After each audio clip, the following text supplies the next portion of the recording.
Hi everyone and welcome to the Turtlebat YouTube. I'm Gary and today I'm going to be doing another unboxing and review video. This is one that I've been really looking forward to doing. It's going to be on the brand new Mattel Masterverse Masters of the Universe movie He-Man. So first thing I'm going to do is roll the titles and then we'll get a good look at the packaging and get a good look at the figure outside of the packaging.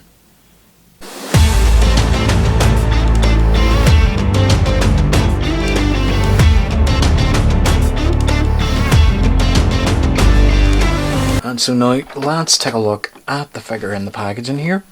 So straight away we have this beautiful window box packaging. We have our Masters of the Universe look at the bottom. We have He-Man just below that. Then straight away in the package you can see the alternate hands here on the left. You can see He-Man himself in the middle. You can see the power sword just above his head there. On the right we have this alternate head sculpt, and it's kind of a mix between the original look for He-Man and sort of a realistic film look for him as well. And then we have He-Man's blaster, and we have his boot dagger and the dagger he wears on his belt. And then with this figure you'll see that it is a deluxe Masterverse release. So normally figures of this type, it would be a single release, so it would be about $12 cheaper, £12 cheaper in the UK here. Now I would say the reason this one is a deluxe release and is more expensive is just because this particular design of He-Man from the movie, this was created by the movie's production designer William Stout. So I imagine that like Super 7 I should say, Mattel have more than likely had to license this look from William Stout, and so he would have had to been paid for that. So I would say to avoid the figure costing as much, say, as the Super 7 release, this is why Mattel have released it as a deluxe figure, to try and find that balance for us as fans and consumers between the cost of the license fee and still being able to make the figure affordable. So with that, what we'll do here is we'll just take a quick look at the back of the figure. And so on the back of the figure here we have this absolutely beautiful painting of He-Man, and this is the first half of painting showing an epic battle between movie He-Man and movie Skeletor. You can see here in the throne room of Castle Grayskull, and the idea is that the He-Man portion is on the left here, and then when you have Skeletor you put it on the right, and the two come together to make one image. So with this as well we do have a bit of a blurb on the back here. So it says He-Man, heroic defender of Eternia.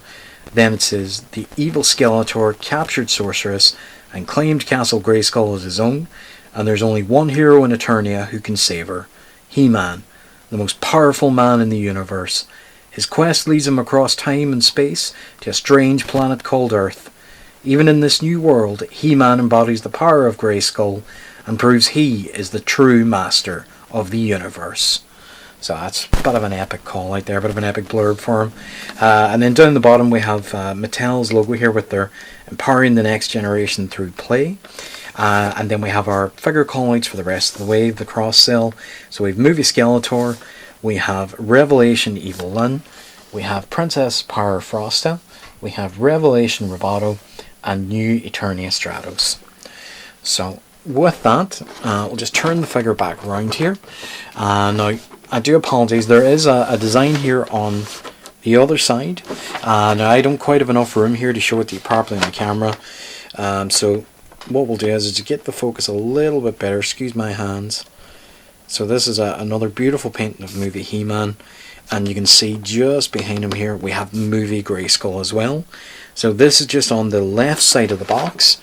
Then on the right side of the box we just have the He-Man, heroic defender of Eternia, and then on the bottom we just have our little bit of legal information, copyright, and the barcode then as well. So with that, I'm going to lift the figure out now and have a look at it, go through the detail, go through the articulation, and go through the accessories as well. So we'll just be one moment and we'll just cut to that. And here we go, here is the figure out of the packaging. So straight away I have to say is there's been a lot of controversy about the head here. It doesn't look really anything like Dolph Lundgren. I would say again, going back to the likeness rights, they probably would have been too much to have it look like him and have movie accurate armour as well. But seeing it out of the package here, I have to admit, I quite like this head. Now, it's not to say that I'm not necessarily looking at more movie accurate heads for the figure, but if this is the only one I have, I actually quite like this. I think this looks okay. It's not as bad as the promotional pics made it look, I feel. But moving from it, you know, so we have the head here. There is some really great detail on the sculpt. The hair just running down, same kind of style that Dolph had in the movie, and I think that really shows in the back here. You can see where the hair is dry brushed as well, just to give it that darker colour and give it a bit of detailing. With that then as well, if we move down, we have his shoulder armour here. We have his sigil in the middle of his chest. On it we have the dragon symbol there for Grayskull and I believe the sorceress. We have the same symbol down here on his weapons belt. We also have his bands and his arms here. We also have his wrist gauntlet here on his left wrist as well. Then we have just on his right side, we just lift his arm up a bit. We have this really cool sheath here for his dagger that he wears in his belt. We also have then on the left, we have the holster for his blaster that he uses in the movie. We also have his knee guards here as well.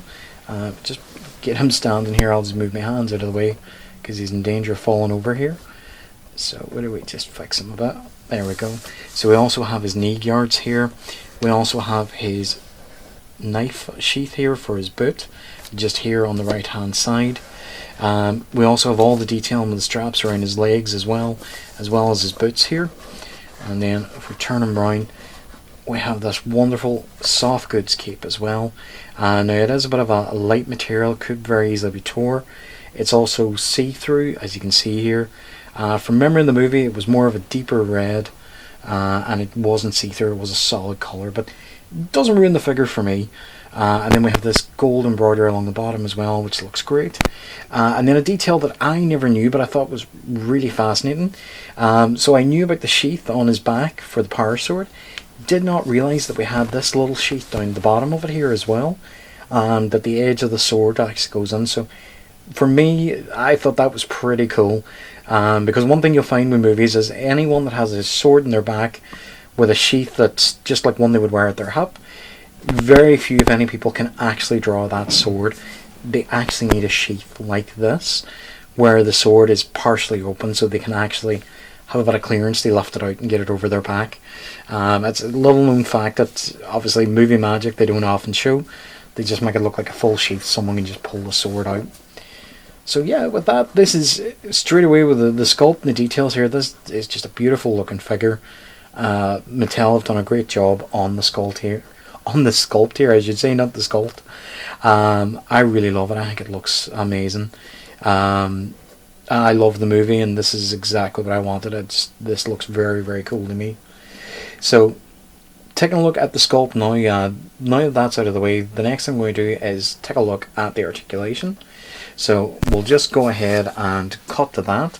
Okay, so let's take a look now at the articulation of the figure. So beginning with the head here, the head is on a ball joint, same as most of the Masterverse figures. Whoops. So now one thing you'll find here is the hair does hinder it.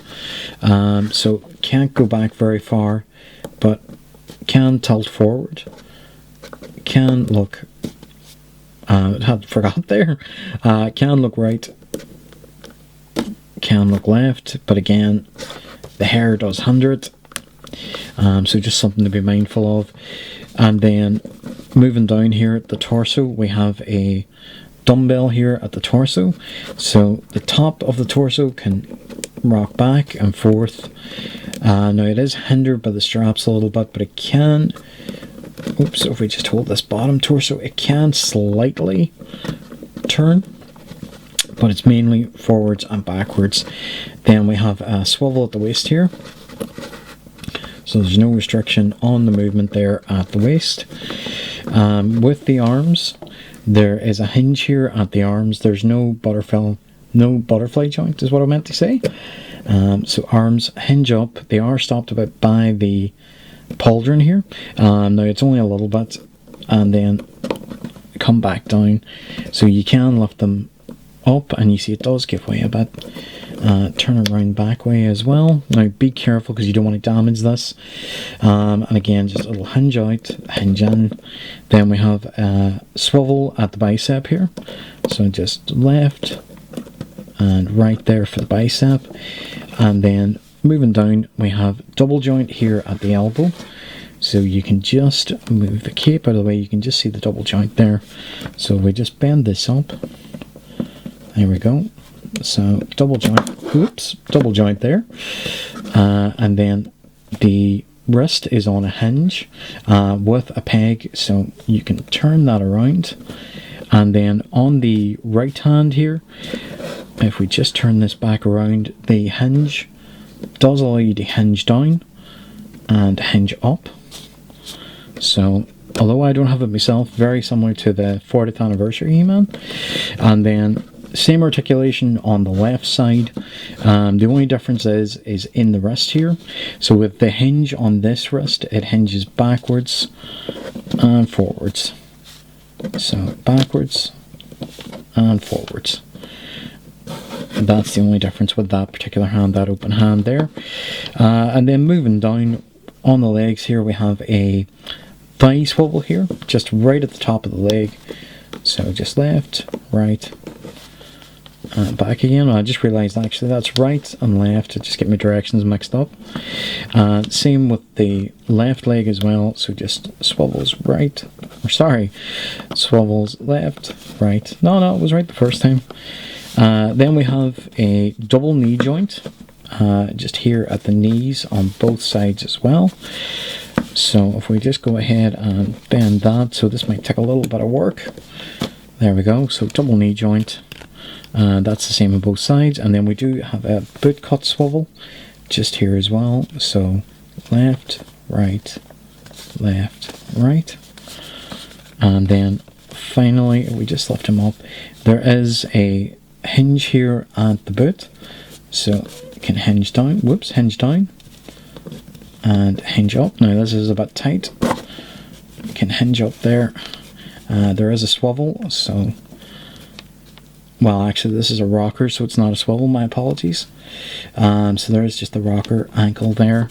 And again, it is the exact same on this side. So thigh swivel, double knee joint, and then boot cut swivel, and then hinge the foot, and rocker at the foot. So quite a lot of motion there for this figure. Kind of standard for Masterverse, to be fair, but still really cool to have it in the figure. So the next thing we'll do is take a look at the accessories. So we'll just go ahead and cut to that. Okay, so now that we have the accessories out, let's begin by taking a look here at the power sword first. So straight away you can see this is just beautifully sculpted, beautiful recreation of the movie power sword, of the movie prop. With this, you can see it does have a long blade here, just like the movie prop. And the blade here is cast in a silvery grey plastic that gives a nice kind of sheen on the blade. Then moving down, we have this beautiful gold crossguard, just like in the movie. And you can see where this has been weathered, just to look like it does in the movie, where it has seen use, it has seen some battles. Then moving down, we have this beautiful hilt here. It's painted in a deep brown. I believe this is meant to represent a leather wrap in the hilt. And then we have this golden pommel just at the end of the sword here as well. And then moving on from that, the next thing we have is the dagger here that He-Man wears on his waist. So this is a smaller, less elaborate design.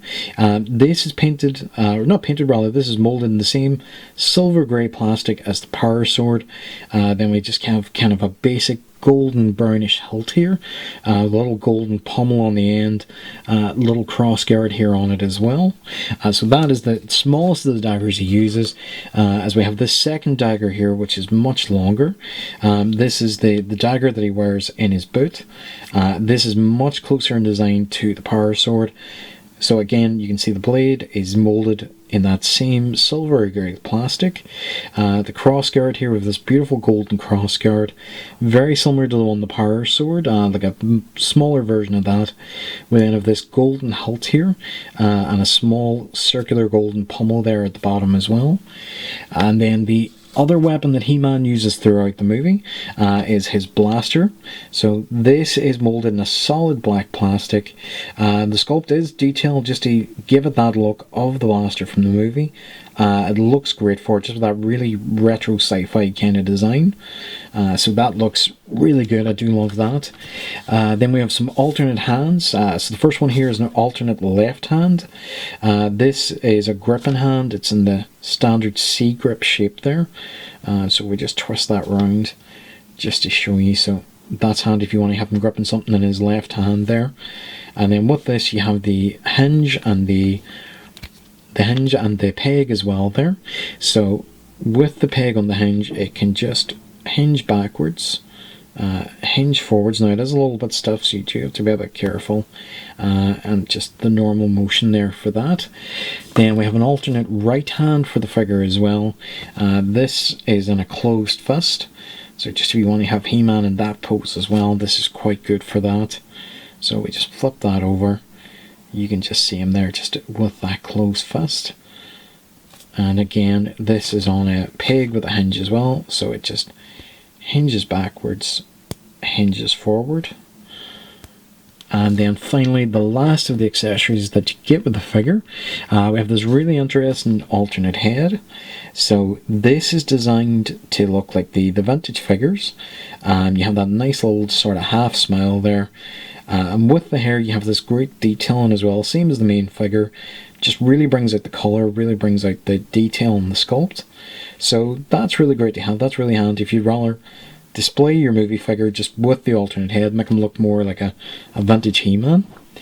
And then with that, so that's all the accessories. So what I'll do now is we'll just cut a quick montage showing series of shots of the figure with the accessories and with some of the poses that you can put him in.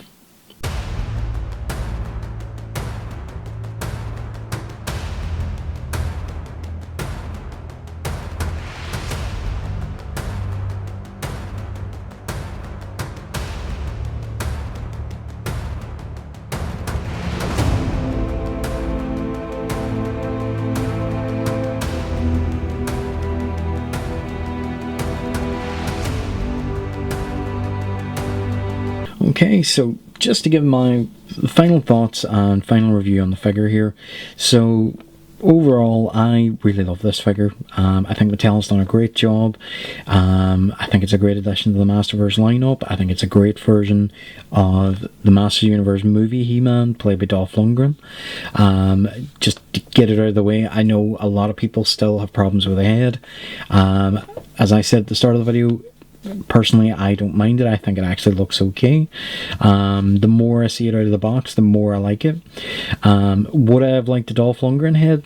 Yes, absolutely. But there are other options for that, and I'm happy, that there is still that possibility to get one. Because I understand that Mattel likely would have just been passing on the cost to us, the buyers, the fans. So I'm glad just to have that option, but they still have the figure here with the armour. Because many times I was tempted by the Super 7 figure, but I was always holding out in the hopes of a Masterverse figure, knowing that Mattel had announced this, the Masterverse line that is. I kept holding out hope that we would get movie figures in the line. So this is the figure I was holding out for. This is exactly what I wanted. In saying that, I do have some minor niggles. The hair at the top, as much as I like the detail on the hair here, it is a problem in that, it does catch. You can't really move it. It can be frustrating for posing. With that as well, the boot swivel here on the left leg is quite loose. Also, I don't know if it's something I've done or if it's the way the figure came, but it is difficult to try and get the knee armour lined up here. With that as well, the peg here on the left hand, the peg hole there was really tight. It was difficult to try and get the open hand off, and to try and get this not closed fist, but to get this grip in hand, to get that pushed into the socket as well. So that's a bit frustrating, but it's like the others, it is admittedly a minor niggle, but for the sake of the video I feel like I should point these things out. With that as well, this sheath here, this is quite tight to try and get the dagger into, and then another thing as well is, but I do believe this is just kind of standard at the moment with the Masterverse He-Man figures, is the arm just doesn't go straight down, it is bent here. That's as far back as it goes. They constantly have the figures in this kind of posed bent elbow shape. Again, it's a minor niggle, it's not a major thing. It would be nice to be able to put the arm straight down, but it doesn't ruin my enjoyment of the figure, it doesn't ruin my opinion of the figure. As I say, I feel like I should give cons just so that it's not all everything that I love about it, but they are, for me, minor niggles. They don't ruin the figure overall for me. There's so much here that I love, from the detailing in the figure itself, especially the armor, the detailing in the props, or not the props, rather the accessories, the weapons here that come with it, and just the range of articulation on the figure. You know, it just, I really appreciate that we have so much articulation in it. There are so many options. You know, again, another con, it can be a bit hard to get imposed in certain poses, but with a little bit of work and a little bit of patience, it can be done. And again, just overall, I just think this is a really great figure. I think this figure is perfect for anyone like myself who either missed out on the Super 7 or chose to skip it because of the cost. That is obviously quite rare, and I know they're going for quite a lot now in the secondary market.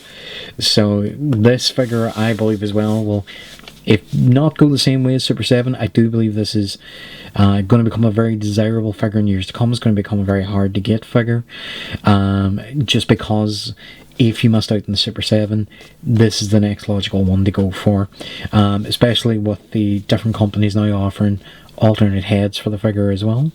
So again, I just really love it. I think overall it's a great figure. For any of my fellow fans that are kind of on the fence about it, I would tell you, absolutely get it. If you see this figure, especially if you see it at retail, absolutely buy it. It's worth every penny, it's worth every cent of every dollar, or whichever currency where you are, where you're watching this. You know, and as I say, with it becoming more and more desirable, becoming harder to get, I definitely wouldn't recommend sleeping in this one. I would absolutely recommend getting it. So with that, that's my review of the figure. I hope you have all enjoyed this, and the next one then will hopefully be the Masterverse movie Skeletor. So that'll hopefully be the next video up. But in the meantime, as I say, I absolutely love this figure. Can't recommend it enough. I think it's a brilliant version of movie He-Man. I think it's a great addition to Masterverse, and it's one I'm very, very happy to have in my collection, and one I, again, absolutely recommend that everyone tries to get a hold of for your own collection. And so there you have it. That was my unboxing and review of the brand new Masterverse Masters of the Universe movie He-Man from Mattel. Really hope you've enjoyed the video. If you have, please don't hesitate to like it, to comment on it, to share it. If you enjoy this video, please don't hesitate to check out other videos on the channel. And if you like as well, if you want to keep up to date with the channel, don't hesitate to give a subscribe as well. All subscribes are massively appreciated. And if you want to get in touch with me about any of the videos, about any future content you would like to see, I'm on social media on Facebook, Instagram and Twitter. You can get me on any one of those. I'm mainly active on Twitter and Instagram, but I do check Facebook as well. And then again, just thank you so much everyone for watching. Again, I really hope you enjoyed this video, and keep an eye for the next one. I hope to have that coming soon. And in the meantime, look, I just hope you all have a great week, and until the next video, all the best. Bye.